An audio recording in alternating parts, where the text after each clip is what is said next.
Hello, welcome to commerce love. आज हम पढ़ेंगे techniques of scientific management detail में। तो इसमें पहला होता है फंक्शनल फोरमैनशिप, जिसको किसने दिया था? एफ.डब्ल्यू. टेलर ने। एफ.डब्ल्यू. टेलर ने इसको दिया था, ठीक है ना। ये प्रिंसिपल क्या कहता है कि हमारे जो वर्क हमें जो परफॉर्म करना है उसको स्पेशलाइजेशन और उसका फुल यूटिलाइजेशन हम कैसे कर सकते हैं। मतलब जो इंसान जिस वर्क को करने में एक्सपर्ट होगा उसको ही ये वर्क दिया जाएगा, तो ताकि जो हमारा ऑब्जेक्टिव हो वो इजीली और इफेक्टिवली हमको गेन हो सके।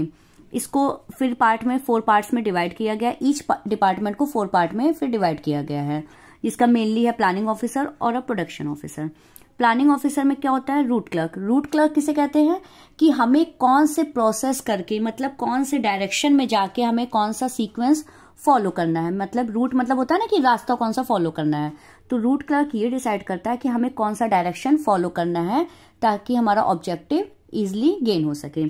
इंस्ट्रक्शन कार्ड क्लर्क का क्या रिस्पॉन्सिबिलिटी रहती है कि हमको कौन सा इंस्ट्रक्शन किसको प्रोवाइड करना है। मतलब कि अपवर्ड जो हमारे अपर लेवल के मैनेजमेंट वाले रहेंगे वो लोअर लेवल को देंगे इंस्ट्रक्शन, और लोअर वाले उसके नीचे वालों को। तो इंस्ट्रक्शन मतलब क्या होता है कि एक लाइन में कि आपको किसको कौन सा इंस्ट्रक्शन देना है, ये किसका डिपार्टमेंट होता है? इंस्ट्रक्शन कार्ड क्लर्क का।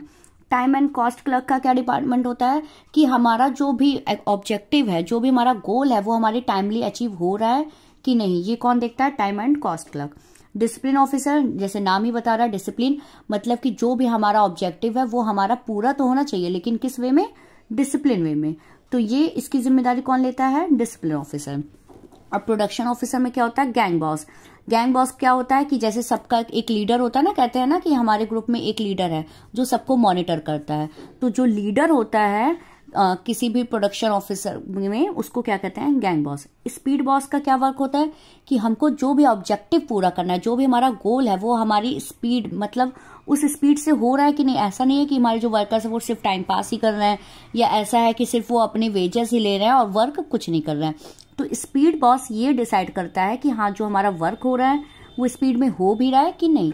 रिपेयर बॉस का क्या वर्क होता है कि जो हमारी मशीन्स और टेक्नोलॉजी यूज की गई है वो टाइम टू टाइम रिपेयर हो रही है कि नहीं, वर्क कर रही है कि नहीं। ये किसका डिपार्टमेंट होता है? रिपेयर बॉक्स का।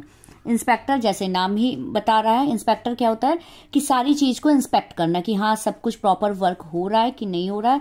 इंस्पेक्शन करना सारी चीजों का, उसके डिपार्टमेंट किसका होता है? इंस्पेक्टर वर्क का।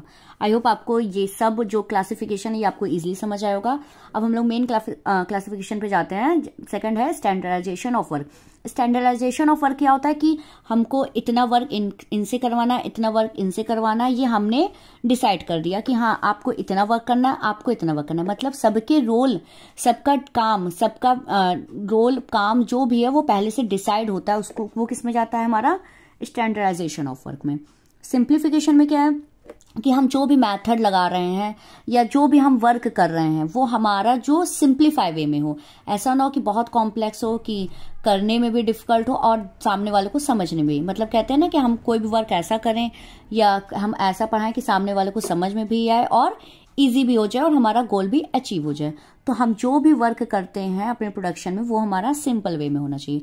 मैथड स्टडी, हम कौन सा मैथड अपना रहे हैं उस गोल को अचीव करने के लिए, वो किस में आता है? हमारा मेथड स्टडी में। मोशन स्टडी, किस टाइम पे वो काम पूरा हो रहा है। मतलब कहते हैं ना कि कितना टाइम लगा। मोशन और टाइम समझ लीजिए अप्रॉक्स सेम ही है कि किस मोशन में वो काम वर्क हो रहा है और टाइम कितना टाइम ले रहा है कोई भी वर्क कंप्लीट करने में और ऑब्जेक्टिव गोल करने में। फटीग स्टडी, मतलब कि ऐसा तो नहीं है कि हाँ कोई वर्क हो रहा है।